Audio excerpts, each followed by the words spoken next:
Hello everyone, my name is Jamie and today we're going to be looking at Star Trek New Horizons Into the Mirror Darkly. This is a relatively new release, a relatively new major update to the Star Trek New Horizons Total Conversion mod for Paradox Interactive's game Stellaris. And yesterday the new update for Stellaris came out, the 2.5.0 version, also known as Shelley, and the New Horizons development team also put together very quickly a compatibility patch so that you can still continue to play New Horizons, as well as in this patch they released several hot fixes as well for issues that have been coming up. So today what I'd like to do is play as the United Earth and try and show you some of the new features of Into the Mirror Darkly. So I'm going to select here the United Earth in the hopes that I can then join the Federation, or form the Federation. And I'm going to be playing on the standard map of the entire Milky Way galaxy, so not just the Alpha and Beta quadrants, or the Gamma or the Delta quadrants, but all four together. And of course this is a lore-rich static galaxy, meaning that your start is the same every single time, and that there will be lots of events that pop up that have been programmed by the development team as well. I'm going to keep all of these settings as they are currently, with the exception of increasing the difficulty to Admiral at the moment, and see how I do. So let's try.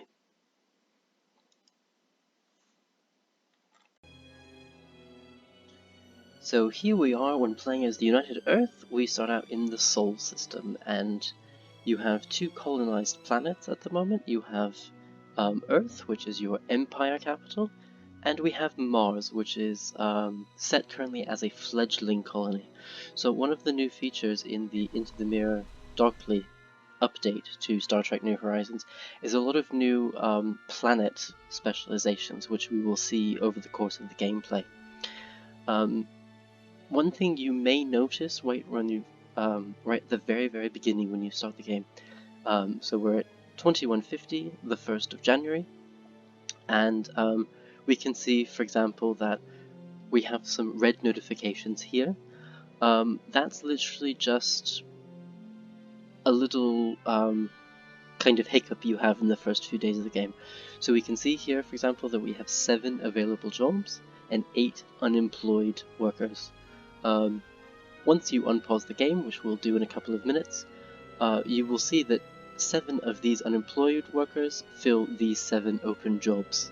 So not to worry if you first start off and see, for example, that, oh, I have more ships than my naval capacity, for example. Don't worry about that. That is something that corrects itself within the first couple of days. So why don't we dive straight in? So starting here at Earth, my Empire capital, I see here that after these 7 unemployed pops move to these 7 available jobs, we will still have 1 unemployed pop. And we also are lacking some amenities, so things that keep our population happy. So what I'm going to do right now is build an entertainment center to create entertainer jobs, and those entertainers make amenities. So click on that once to add it in. And I will do something similar to Mars as well. So I see, for example, we have absolutely no jobs available, and yeah, worker unemployment currently stands at 1, and we're also running low on amenities here. So what I think I'm going to do for this first open building slot is also build another entertainment center, just to get that kind of out of the way, and basically to make sure everyone's happy for as long as possible, so this won't be a problem in the near future. What I'm also going to do at this point, at this stage in the game, is send my science ship exploring, because if you've ever played Stellaris, the base game, you'll definitely know that exploration of this beautiful galaxy is one of the first things that you really should be focusing on. As you can see here, our galaxy does look different than the base game. So in the base game, you can choose several different configurations, but in this the default map when you choose Star Trek New Horizons Into the Mirror Darkly, or just any of the updates of Star Trek New Horizons. The default map is the main universe map. So we can see here, Spiral Galaxy, looks very beautiful, very nicely laid out. And if you draw a cross, so a line straight down and a line straight across, you have the 4 quadrants. So you have the Delta Quadrant up here in the upper right hand corner, the Gamma Quadrant over here, you have the Beta Quadrant down here, and you have the Alpha Quadrant over here. At the moment the year is 2150, so the Federation has not been formed yet and we are the United Earth, and at this point in time the only people we actually know are the Vulcans. Challenge your preconceptions or they will challenge you. As you've just heard, a lot of the voice actors and a lot of the sound files that the devs have been talking about that they'll be adding to the game have been added to this expansion. So some of the races, when you click on them, will give you a more Star Trek audio sound bite rather than the default, for example. Our presence would indicate that diplomacy has failed. Is this correct? So as you can hear, the Vulcans now have their own voice. So sent the science ship out, it's going to start exploring when I unpause the game, and what I'm going to do right now is look at my different research options that I have and fill these in. So what I'm going to do, I know that it's likely that the Xindi chain event chain will fire. So what I'm going to do for the next, let's say, 10 years or so, until this event fires, or perhaps it doesn't fire, it's not guaranteed, but I'm going to focus on research that improves the offensive and defensive qualities of my military ships where possible. So here, for example, we can see we can get optical computers, we can research mass-scale fabrication, which gives us a master fabricator building, and allows us and improves the industrial district. So it increases alloy production by 1%. That will be important, but I'm not going to research that yet. What I'm actually going to go for is these hardened fields, which is a precursor to the shield technology. And of course will greatly improve my military fleet's military power, so hopefully I'll be able to defend against the Xindi probe, which may or may not fire, and may or may not threaten Earth. So I'll choose that one for physics. For my research, for society, I'm going to go with the science station, engineering station research, because again I'm going to focus on my ships for the next 10 years. What I will do, however, is the next time the pharmaceutical factory comes up, if it's outside, the next time it comes up, I definitely want to research this. So I've had the problem in the past that my populations were growing slowly, so I built the Frontier Hospital, and then in order to upgrade that to a normal hospital, which gave an additional bonus to population growth, I needed this cordrazine, which is one of the new resources that have been added to the game. Unfortunately, I didn't have cordrazine, so I wasn't able to upgrade any of those hospitals. So that will definitely be something that I will focus on as soon as possible, but as I said, I'm really going to be focusing on the military fleets at the moment.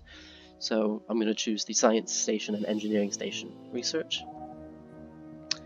And then for the engineering, I can either increase the number of cities that I can build per planet. I can research a beam weapon damage upgrade of 5%, or the Duranium Forge and the decision to import Duranium. I'll talk about in a minute, but what I'm going to do is the beam weapon damage research, because my ships currently are beam weapon based, and yeah, this will help them, of course, increase their military power, so I will use this one as well.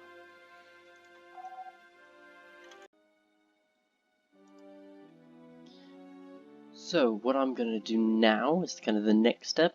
As I just said, exploration is a very big part of Star Trek New Horizons, as well as it is in the base game. And I'm going to build another science ship kind of as soon as possible. So as you can see, it's going to cost 102 alloy and also 23 dilithium.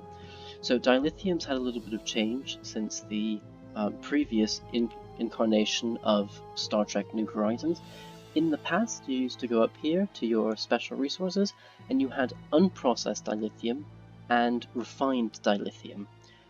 It seems as though the dev team has removed this difference between unprocessed and refined, and so now everything is just dilithium. And they've also moved them over here so that it's much easier to see than it was in the past. So as you can see, this science ship costs 102 alloy, which I don't have yet, and 23 dilithium, which I do have, but I am unable to use at the moment. So what I'll have to do is I'll have to wait to unpause the game first before I can then build another science ship. So what else do I need to do before unpausing? I've done all the research stuff. I'm building something on Mars, I'm building something on Earth. What I'm going to do, I'm not going to build any districts yet, but my next plan for Earth is to build an alloy foundry on this open building slot that's remaining. So the reason is that, for example, I'm currently only producing 2 alloys, although this might change as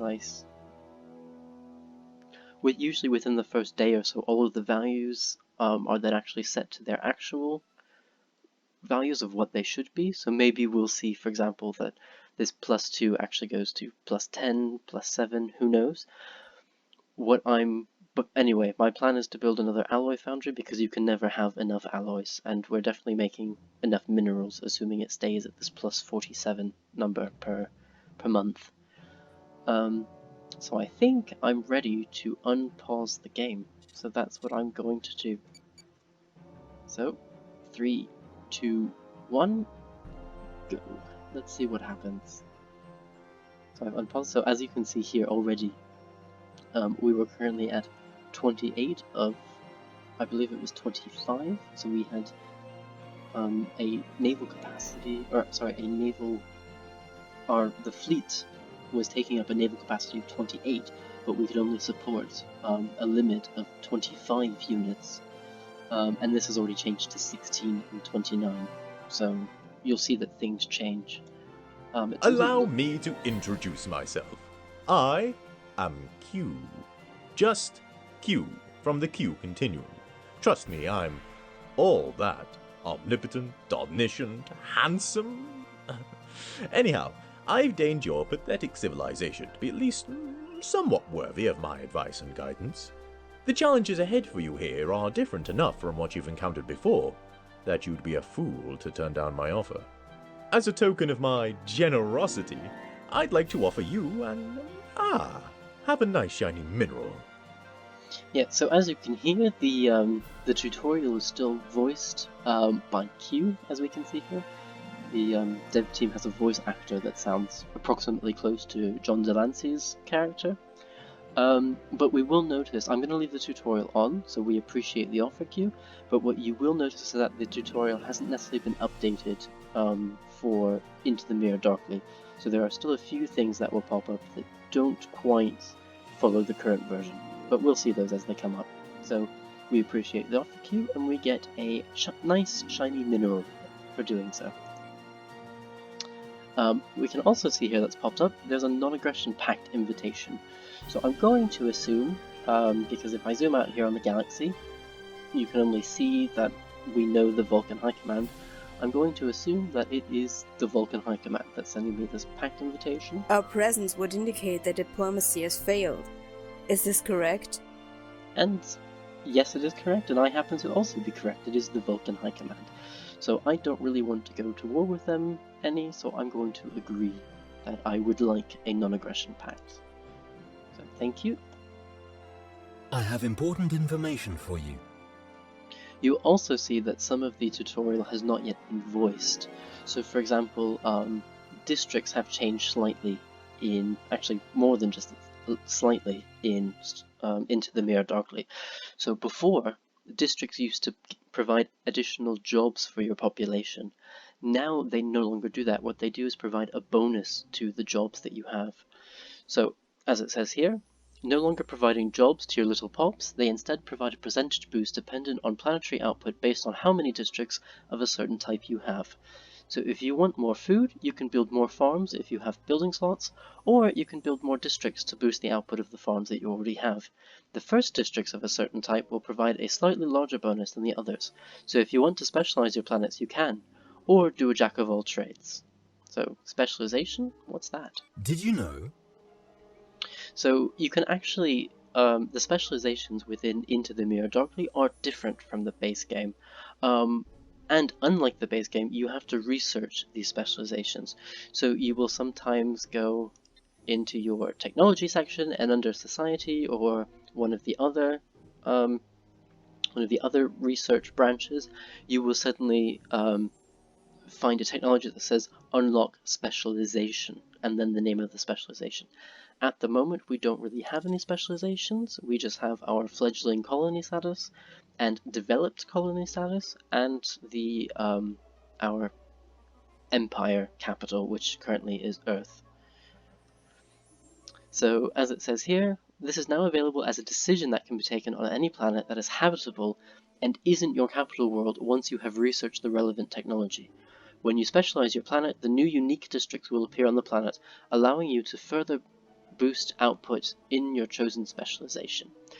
So what exactly does it mean by special districts? So for example, if we go to Earth, we will see, for example, that it's a class M planet, and you can build districts known as the city, an agricultural district, industrial district, commercial district, education district, and administrative district. So if we go look at Mars, we'll see that this is a class K planet, which means it's an adaptable type planet. But you'll notice here, for example, it's not a city that is our residential district, it's a domed city. So if you were to live on Mars in its current state, you would need to live in a city that had a dome on top of it in order to protect the population. Instead of an agricultural district, you have a hydroponics district. Industrial district, I believe, is the same. Commercial district is also the same. Education district is also the same. And administrative district is also the same in this case.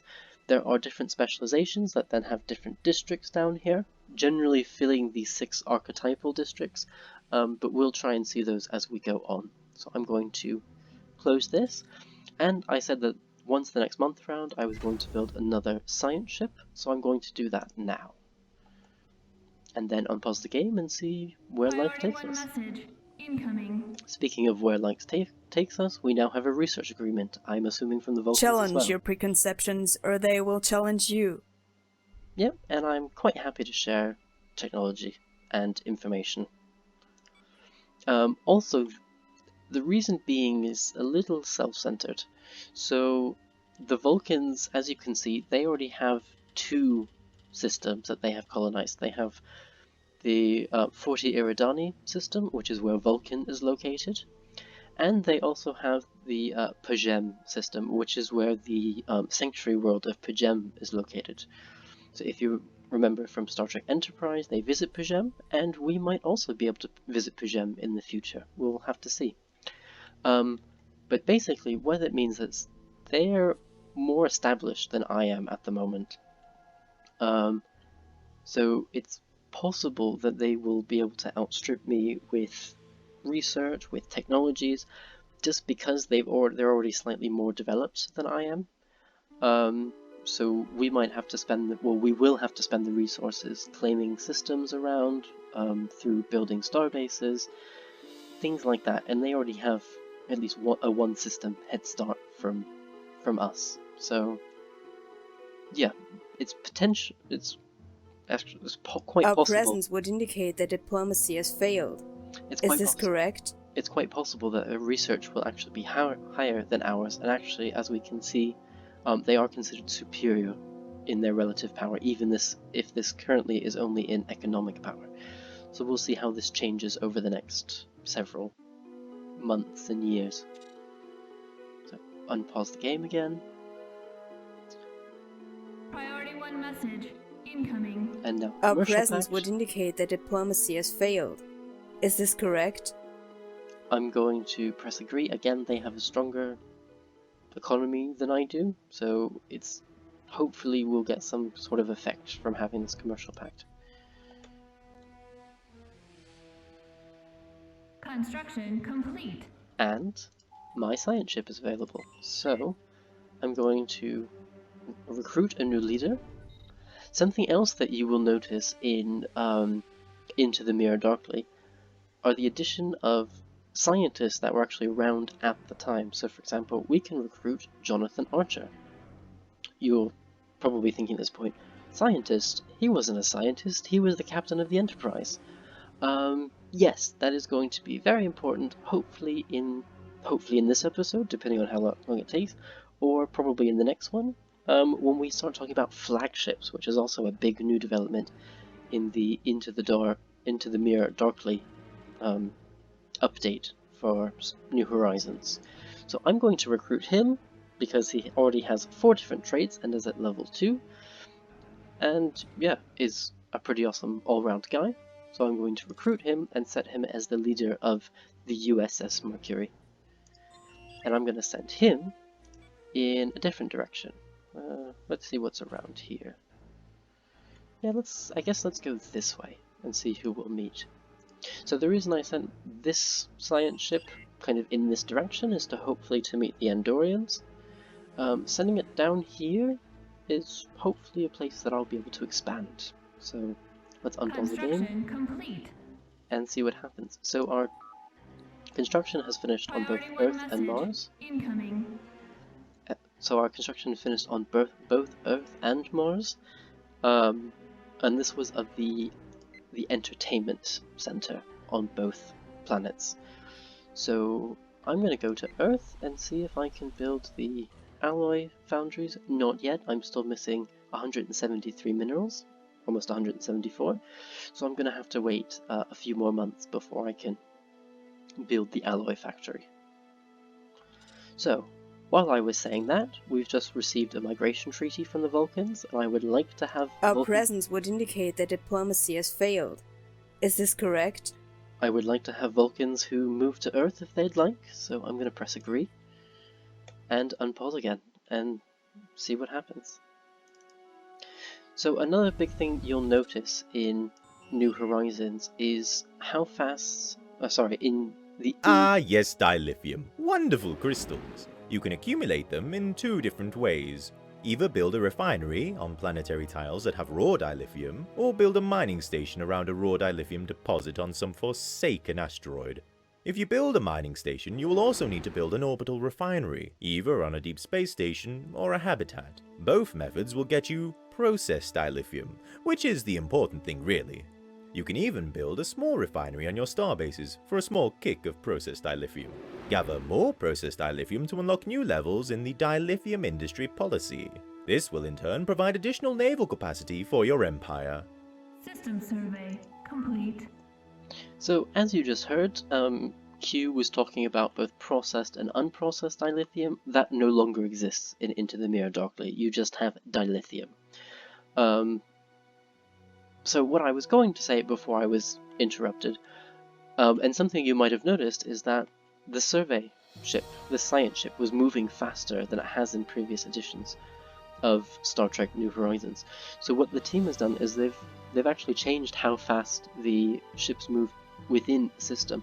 So now we'll be able to see ships zooming across the system to get to the next point where they then warp to the next system. We'll definitely see that a lot while playing. So thank you, Q, understood. Your attention, please. Also, something that has changed in Into the Mirror Darkly are the types of planets that you have. So rather than, for example,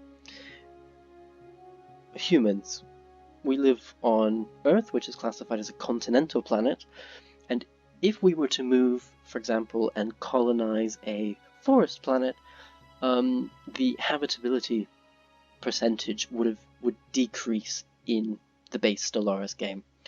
The devs have been trying to do different things to change the system, and they've come up with kind of a classification system. So now there are actually only 3 large, broad categories of planets. You have torrid planets, you have wet planets, and you have demon planets. So the wet planets are like the forest, or sorry, I believe it was like alpine and the continental planets and swampy planets, things like that. Torrid, I'm not 100% sure. I haven't really come across that many Torrid planets. And demon planets are class Y type planets. So if you remember, for example, from Star Trek Voyager, they visited a demon planet, and it's absolutely inhospitable to human life. I believe one of the races that actually does inhabit demon planets are the Tholians, which are also in Star Trek New Horizons. They start somewhere around here, so you won't meet them very quickly, but you will meet them, and they prefer demon planets. So thank you, I understand. Also, you should have noticed that the voice was actually the default tutorial voice for this this tutorial pop-up. That's, again, as I said, they don't have all of the recordings in yet into the updates. So those should be coming, I assume, in the future. So understood, thank you, and let's continue on and see what happens. So I should be able to build my alloy foundry now, because I'm at 543 minerals. So I'm going to do that. Because what I really need is a lot more alloys in order to build more ships. And as I've mentioned, the reason I need more ships is to protect Earth really in the beginning of the game from the Xindi. So this event chain may happen, it may not happen. I mean, there's always the possibility of one of the two happening. But just because, for example, it happened Research or didn't happen in a complete. show, doesn't mean that it will happen or not happen here either. Oh, good. So our research is completed, so we can now equip our ships with science and engineering stations and new research. So, from what I can see here, there's no research that improves our ship capabilities, so it's time for me to look at what do I need the most at the moment. So we can either unlock a decision to import luxuries. What this refers to is that you can build a starport on your planets. These starports take they take latinum to maintain, and this latinum is traded for something else.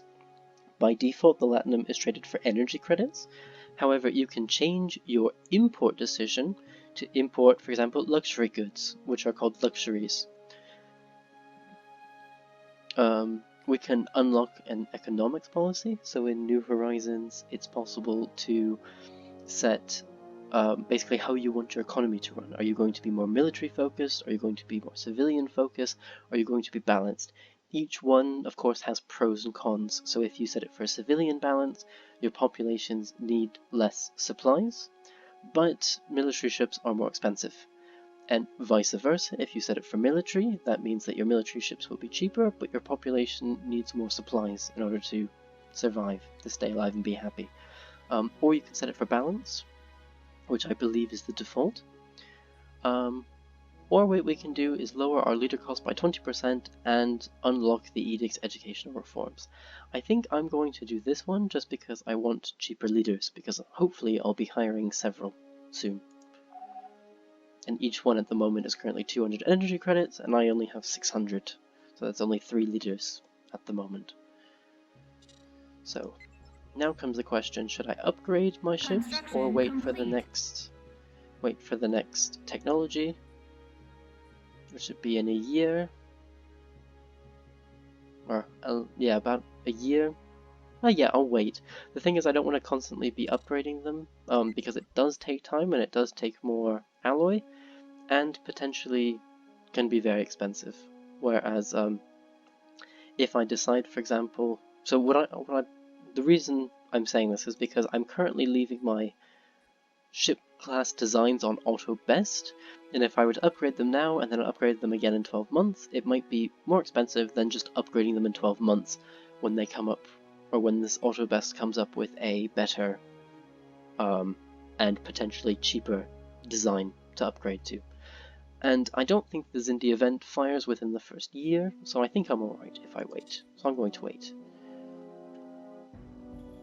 what I am going to do is have my construction ship build the missing research station. So I'm missing 2 engineering research, so I'm going to build that. And then, ooh, there's dilithium down here. I definitely want to come down here and claim kind of these star systems. So I will then have you build an outpost here, and we'll start our bit of expansion. And see what happens. So for example, the reason I'm going to start expanding now already is because a lot of the species that are found around humans also like to expand early in the game. So you have the Tellarites around here, the Denobulans who usually do not expand, but there is always that possibility. The Vulcans like to expand, the Endorians like to expand, and of course they like to expand towards me just because, well, the space is free. Otherwise they're ringed around by other aliens. So for example, you have the Endorians here, and then you have the Romulans somewhere here. You have the Saurians here, Benzar is somewhere around here, so it's already quite busy in this region of space.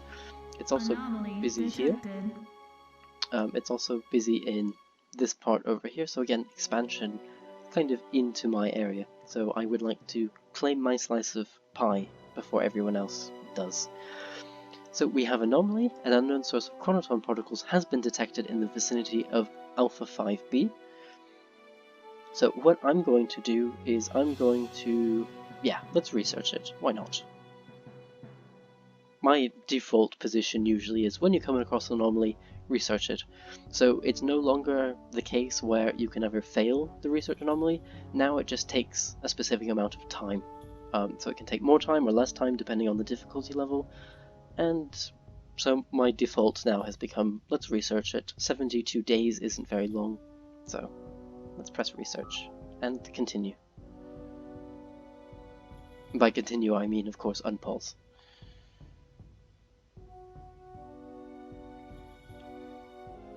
Research complete. Ooh, new research. The Telonian crystal mining.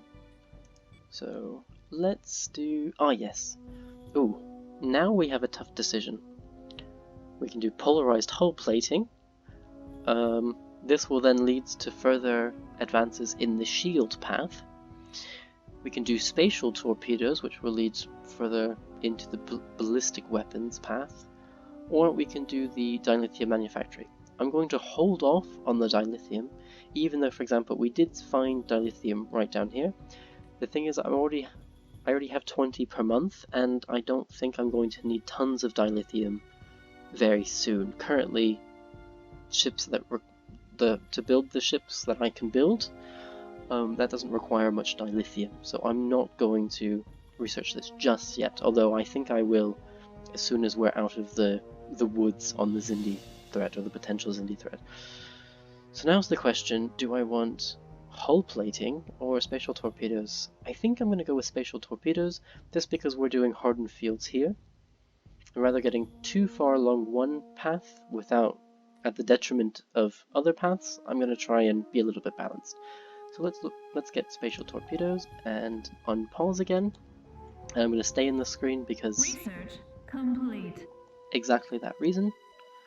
And then we can either get command station, inertial dampeners, and tactical stations. That's good, could be good. Or, the warp engine. Yep, that would be really nice. So I think I'm going to go for the warp engine because, again, the faster you can travel, the faster you can get places, the better. So I think I'm going to go for this YPS antimatter intermix warp reactor. You've also noticed from the picture, this is the warp engine that the original NX class Enterprise had, so the warp 5 engine. Currently, if we go into the fleet design for the Emmet class, which is this frigate, so this triangular frigate that we also saw in the in Star Trek Enterprise, we're currently at the Type 3 basic warp engine, so not very good in comparison with the warp 5 engine. So unpause and continue on. Oh, so the anomaly just finished. A Matter of Time is the name. The source of the chronoton particles appears to be traceable to a small vessel in orbit of Alpha V5 or Alpha 5b. Sensors are unable to penetrate its hull, and it appears to be drifting. So we can either open hailing frequencies or ignore the vessel. I'm going to open hailing frequencies because I'm a nice guy. The vessel responds to the hail. Captain, please move about 1 meter to your right. Confused, the captain moves aside as a human materializes on the bridge. Excellent. Now my name is Professor Fanny Jovin, and I've traveled back in time 2 centuries to study the crew of the USS Franklin. The exploits of this ship and its captain are legendary in my time, she says. A bit ironic, she says, and yet he seems a bit masculine. Anyway, we can assist the historian or refuse to be studied. Well, I'm a nice guy, so I'm going to assist. Jovin's time on the USS Franklin is difficulty for many of the crew. A constant stream of questionnaires and her not-so-subtle condensation... not water vapor, condescension, do little to ingratiate.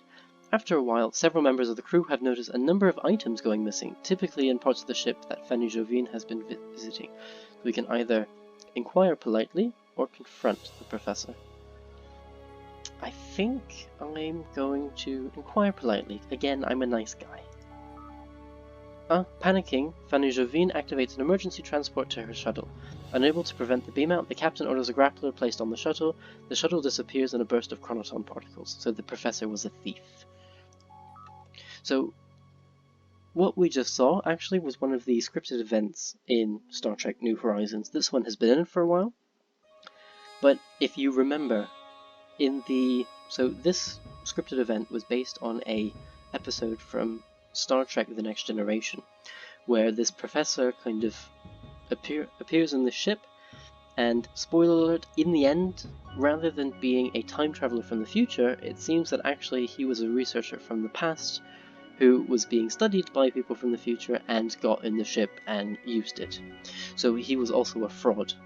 That was one of the possible outcomes, that we find out that this person is a fraud.